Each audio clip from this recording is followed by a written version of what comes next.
चलिए अपने बॉडी को समझने के अंतराल में आगे बढ़ते हैं और अगले प्रश्न है व्हाट इज पॉलीसाइटिक ओवरी सिंड्रोम।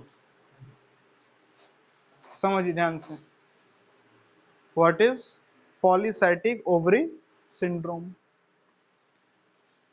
जैसे कि जो टेस्टिस होता है ना, मेल के पेनिस के दोनों साइड जो बॉल साइज का रहता है टेस्टिस, उस टेस्टिस का काम होता है स्पर्म फॉर्मेशन करना। लेकिन जैसे आप लोगों ने बता दिया हूं, क्या मेल के पास क्या है ना, फैक्ट्री है कि जितना स्पर्म बनाना है बनाते रहो। लेकिन फीमेल एग सेल लेके पैदा होती है, उनके पास कोई फैक्ट्री नहीं होता है, ठीक है ना। 20 से 40 लाख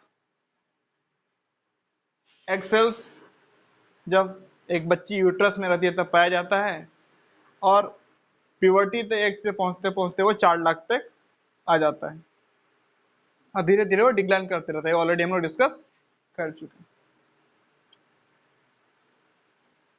जब एक फीमेल प्यूबर्टी के एज को टच कर जाती है, क्या एक सेल का अमाउंट कम हो जाता है, हाँ थोड़ा ही बचा रहता है, तो प्रेगनेंसी में दिक्कत आती है। इसलिए ना एक एज है नहीं, 32-35 लार्जली, यानी कि लास्टली 35 तक अगर बच्चा करना चाहते हैं तो कर लो, नहीं तो बाद में दिक्कत हो सकती है। बताइए, एक सेल तो होता है, एक सेल होता तो है।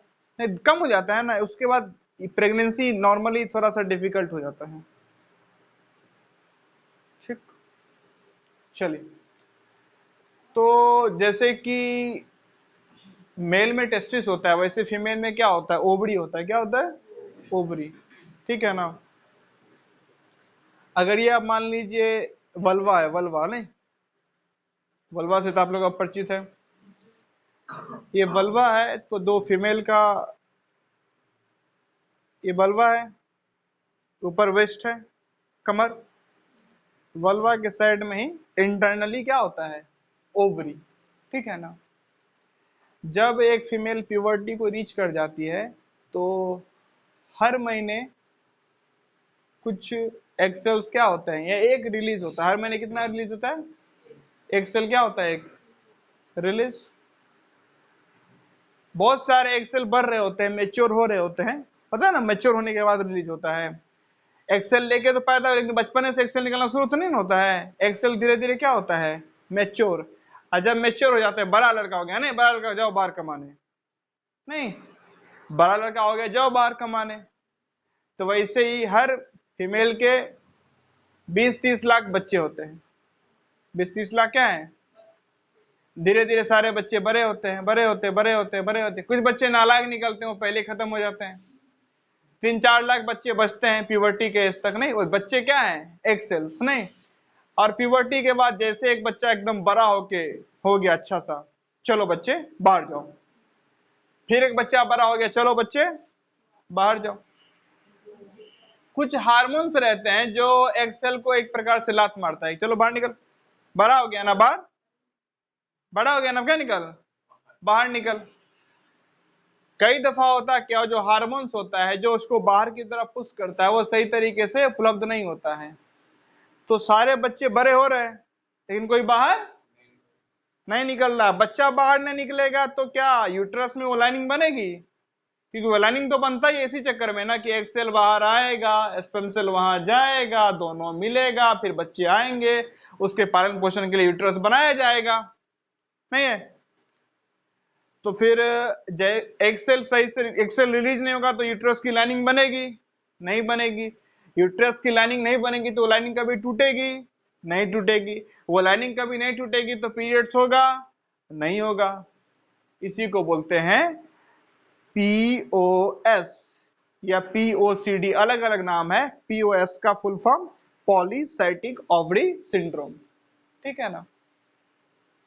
तो कोई बोलेगा पॉलीसाइटिक ओवरी सिंड्रोम क्या होता है, ओवरी से एक एग सेल मैच्योर होने के बाद निकलता है, लेकिन उसको निकालने के लिए, उस बलवान मैच्योर बच्चे को निकालने के लिए कुछ हार्मोन्स होते हैं। जब वो हार्मोन सही रूप में नहीं पाया जाता है, सही उतना नहीं मौजूद होता है जो उसको निकाल सके बाहर, या नहीं होता है, उस दौरान क्या होता है, बहुत सारे एक्सेल्स मेच्योर हो गए लेकिन कोई रिलीज नहीं हुआ। रिलीज हुआ नहीं तो यूट्रस में अब एक्सेल है ही नहीं तो स्पर्म फ्यूज किससे करेगा, नहीं है। तो यूट्रस में कोई लाइनिंग बनी नहीं है, लाइनिंग बना नहीं तो वो लाइनिंग कभी टूटा नहीं, वो कभी रप्चर हुआ नहीं और उससे कभी पीरियड हुआ नहीं। उसी को क्या बोलते हैं, पीओएस या पॉलीसाइटिक ओवरी सिंड्रोम। ठीक है। अब इसका बहुत सारा रीजन है, उसमें से एक रीजन होता है क्या, आपका लाइफ स्टाइल।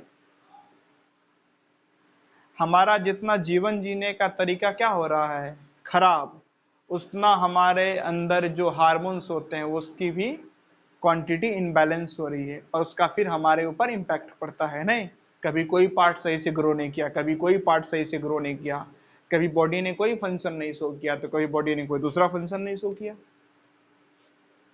लाइफ के 4 pillar, stress free, proper sleep, exercise and nutrition. Stress free, proper sleep, exercise and nutrition. ठीक है, समझ में आ गया। पॉलीसाइटिक ओवरी सिंड्रोम, सिंड्रोम मतलब बीमारी। ठीक, आगे है व्हाट इज टेस्टोस्टेरोन। टेस्टोस्टेरोन एक हार्मोन होता है। क्या होता है, एक हार्मोन। एक मेल पॉइंट ऑफ व्यू से जो सेक्सुअल हेल्थ से जुड़ा हुआ जो क्वेश्चन होता है, अगर आप किससे देखते हैं, एक मेल के पॉइंट ऑफ व्यू से, तो सेक्सुअल हेल्थ से जुड़ा हुआ जो क्वेश्चंस होते हैं उसमें से स्वाभाविक है सबसे नंबर 1 पे क्वेश्चन होता है हाउ टू स्टॉप मैस्टरबेशन। एक मेल पॉइंट ऑफ व्यू से जो सेक्सुअल हेल्थ से जुड़ा हुआ क्वेश्चन रहता है उसमें नंबर 1 पे मैस्टरबेशन और पॉर्न रहता है। आगे साइज कैसे इंक्रीज करे पेनिस का, सेक्स की टाइमिंग कैसे बढ़ाएं, फीमेल को कैसे ऑर्गेज्म ये खुश करें, नहीं, इस प्रकार के क्या होते हैं क्वेश्चन। उसी में क्वेश्चन ये भी रहता है कि अपना टेस्टोस्टेरोन लेवल कैसे बढ़ाएं, क्योंकि टेस्टोस्टेरोन कहीं ना कहीं लिंक होता है कुछ हद तक हमारे सेक्स लाइफ से भी, कुछ हद तक हमारे स्टेमिना से, कुछ हद तक हमारे मसल्स से।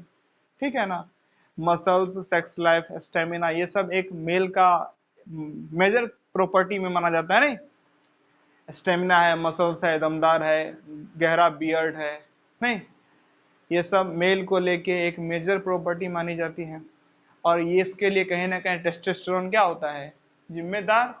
तो इसके लिए फिर टेस्टोस्टेरोन एक हार्मोन है, उसका ये फीचर होता है, उसी को लेके बात होती है। अगेन मैं कई दफा बता चुका हूं, मैं कोई डॉक्टर हूं नहीं, फिर भी अगर किसी को टेस्टोस्टेरोन लेवल इंक्रीज करना हो तो वो तो 4 चीजों पे काम करना ही होगा। स्ट्रेस कम रखो, स्लीप बेटर करो, एक्सरसाइज करो, प्रॉपर न्यूट्रिशन। उसके बाद एक और जो हमें पता है वो है वेट लिफ्टिंग। अगर कोई वेट लिफ्टिंग करता है तो उससे भी टेस्टोस्टेरोन लेवल क्या होता है, बढ़ता है। ठीक है ना।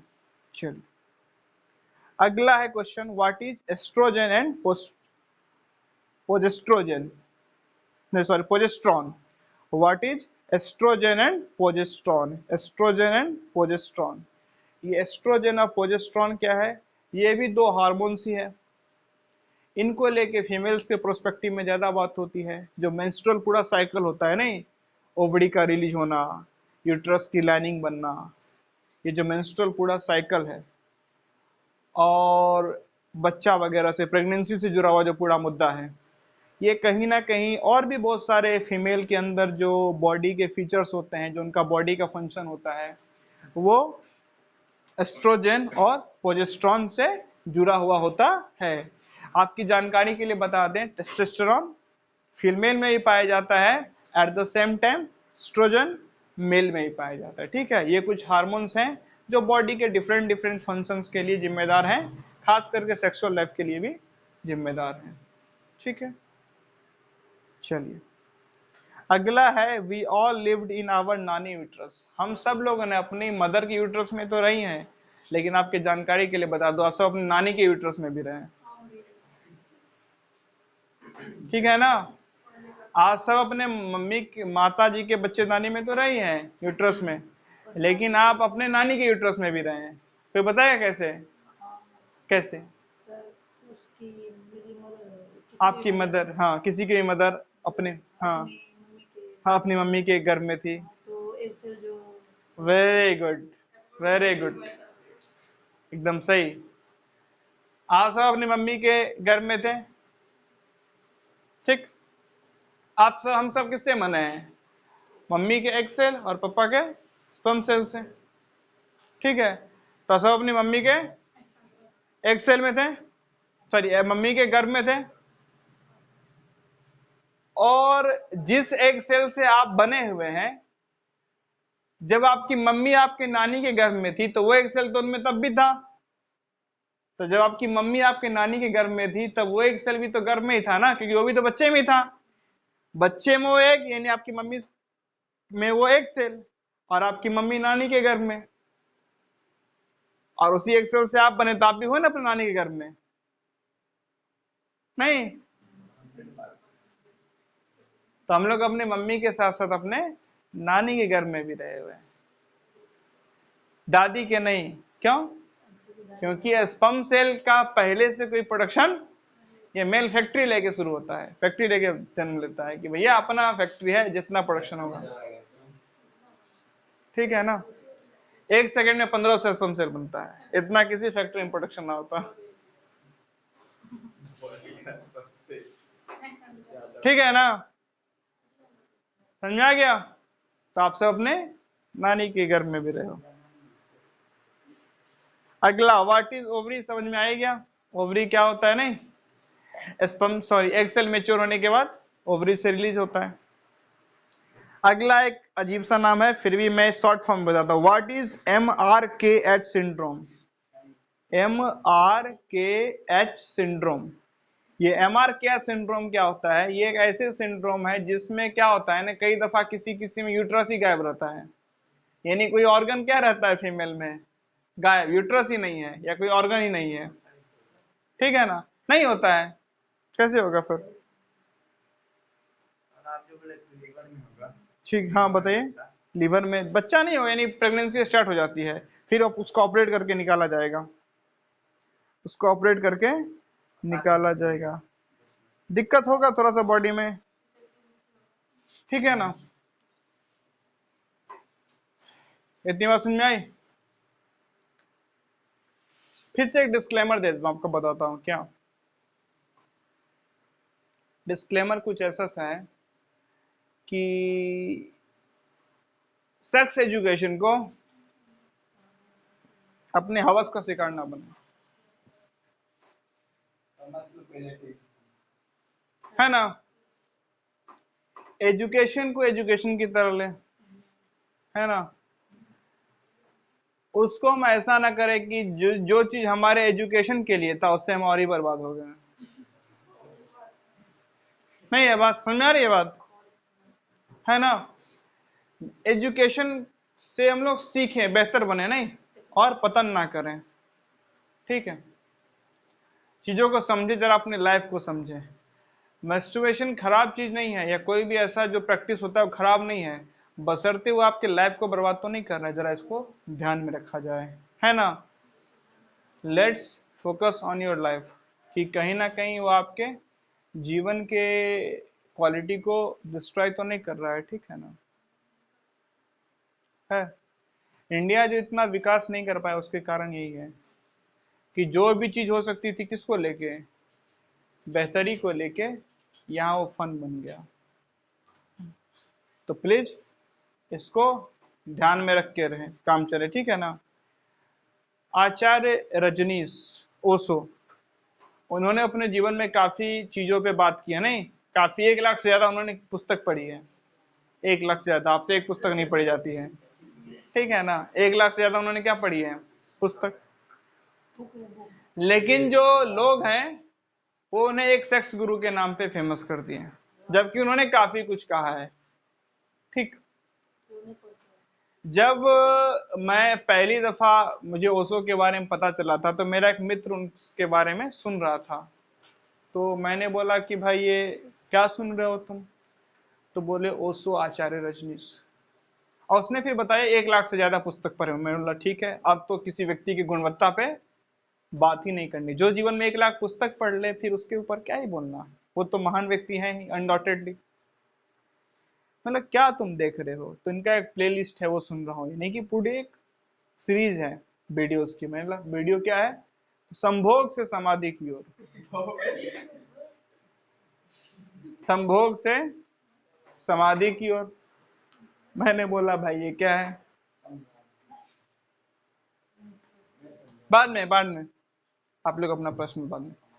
तो उस वीडियो का टाइटल था संभोग से समाधि की ओर।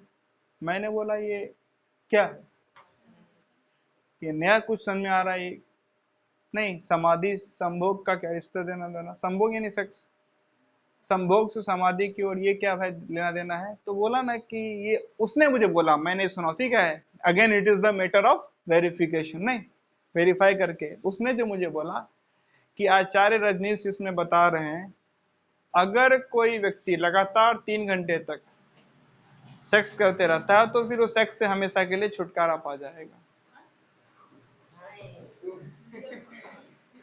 ठीक है ना?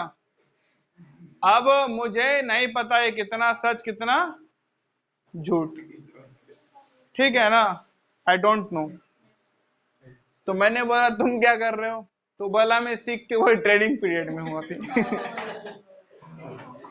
ठीक है, मैं अभी टिप्स लेके किसमें हूँ? ट्रेनिंग पीरियड में। तो फिर आगे मैंने कुछ खास बोला नहीं, मुझे समझ में नहीं आया। मैंने बाद में सुना तो फिर एक दफा मैंने फिर सुना, आचार्य प्रशांत जी भी ओशो को खूब उनके आश्रम में, यानी कि उनका बोध स्थल है नोएडा में, ग्रेटर नोएडा में, वहां ओशो की काफी बड़ी पिक्चर्स लगी है। तो एक दफा उनसे किसी ने पूछा, तो उन्होंने बोला तुम आदमी कैसे हो? आप, बड़ा सही जवाब था नहीं? ओशो ने 1 लाख पुस्तकें पे बहुत कुछ बोला। ओशो ने उन पुस्तकों पे बोला जिससे पहले उन पे किसी ने नहीं बोला, है ना? जो पुस्तक कहीं कोने में दबे हुए थे, उन पुस्तक को लेके वो समाज के सामने आए। तुम्हें वही नहीं जानना है, तुम्हें अशोक के लोग के बस सेक्स के बारे में क्यों सुनना है? क्योंकि तुम आदमी घटिया हो, है ना? तुम आदमी क्या हो? घटिया। और ये बहुत सही बात है। विवेकानंद सिगरेट पीते थे नहीं, विवेकानंद ने काफी पुस्तकें भी पढ़ी थी। विवेकानंद दुनिया जहान भी यात्रा किए हुए थे। विवेकानंद पैदल कुछ सफर करके लगभग पूरा भारत भ्रमण किए थे। नहीं, विवेकानंद ने दुनिया को इतना ज्ञान दिया, समझ दिया, बहुत सारे इंस्टीट्यूशन, एजुकेशनल इंस्टीट्यूशन की स्थापना की, रामकृष्ण मठ की स्थापना की, इतना कुछ किया। उनसे कोई तात्पर्य आपका नहीं है। विवेकानंद सिगरेट पीते थे कि नहीं पीते थे, यही उनके मुद्दे का विषय है। अच्छा, विवेकानंद पीते थे तो हम भी पीते हैं, तो क्या गलत है? आप पीजिए, बिल्कुल आप पीजिए, लेकिन फिर वो हर काम करिए जो विवेकानंद करते थे। वो करना तो है नहीं, है ना? अपने हिसाब से। विवेकानंद मछली खाते थे तो हम भी नॉनवेज खाते हैं, क्या दिक्कत है? आप भी नॉनवेज बेशक खाइए, लेकिन आप वो हर काम करिए जो विवेकानंद करते थे। लेकिन वो करना आपको नहीं, वो नहीं करना है। बस अपने मतलब का बात हम क्या करते हैं, ज्ञानियों से निकाल लेते हैं। हर आदमी के लाइफ में कुछ ना कुछ प्रॉब्लम होती है भाई। जो आदमी जहां से उत्पन्न हुआ है वो तो उसमें रहेगा ही ना। विवेकानंद बंगाल है, बंगाल से, कोलकाता, बंगाल। अब जो बंगाली है वो मछली ना खाए, वहां के संस्कृति में घुला है नहीं, वो तो खाएगा ही। अब उन्होंने काफी अपने आने यानी कि आखिरी के समय में स्वामी विवेकानंद जी ने लिखा भी है कि नहीं, मैं खाता हूं लेकिन मांस खाना क्या है? गलत। और स्मोकिंग भी क्या है? गलत। और अपने आखिरी के कुछ सालों में उन्होंने छोड़ दिया था, और वे और रहते तो वो पूर्ण रूप से छोड़ दिए होते हैं। लेकिन उससे कोई तात्पर्य हमारा नहीं होता है। तो यही है। आचार्य प्रशांत को भी ट्रोल करने के लोगों ने किया था ना, उनका कुछ पिक्चर्स वगैरह स्मोकिंग या कुछ का अपना क्लिक करके और वायरल कर दिया था। देखो दुनिया को क्या बताते हैं। अरे उन्होंने लाइव में बोला है, इंटरव्यू के यानी कि पॉडकास्ट में उन्होंने बोला है कि हाँ, कॉलेज के दिनों में जब रहते थे तो इंजीनियरिंग कॉलेज में, जब अजीब माहौल है इंजीनियरिंग कॉलेज का, हर के बर्थडे में 2-4 बोतल वहां खुलता ही है। बर्थडे हो और बोतल ना खुले, कॉलेज में ऐसा होता। और वहां पे वो पानी की तरह बंट रहा होता है। और जो गया, गिलास धरा, पिया, आगे बढ़ो, हैप्पी बर्थडे, चलो। तुमने बोला, तुमसे पूछा कि कभी आपने ड्रिंकिंग किया है? हाँ भाई। तो शुरू कब किया? ना कभी शुरू किया ना कभी खत्म किया। शुरू खत्म तो तब ना जब आप बहुत सोच कर रहे हैं, शुरू कर रहे हैं, शुरू खत्म नहीं, कभी ओकेजनली कभी मौका बना पी लिया, आगे बढ़ो। नहीं तो अब उनसे इनको बड़ा लेना देना है नहीं। अरे वो खुद ड्रिंकिंग करते हैं, वो यूपीएससी भी क्लियर किए थे, आईआईटी भी क्लियर किए थे, और आईएम का भी एग्जाम, गैट का एग्जाम भी क्लियर किए थे, और उन्होंने सारे उपनिषद भगवत गीता पे बात भी की है, वेदों पे बात की है, वेदांत पे बात की है, क्लाइमेट चेंज, महिला सशक्तिकरण जैसे कई अहम मुद्दों पे उन्होंने बात की है। उस पे भी आप भी जरा बात करो। नहीं, वो नहीं करेंगे, तो ये हम लोग दिक्कत कर देते हैं ना। महापुरुषों से जो सीखना चाहिए वो सीखते नहीं है, और जो उनमें ना सीखने वाली बात होती है वही सीख के बैठ जाते हैं। ठीक है ना। तो ये डिस्क्लेमर था, जरा इन चीजों से सावधान रहे। चलिए फिलहाल इस वीडियो में इतना ही।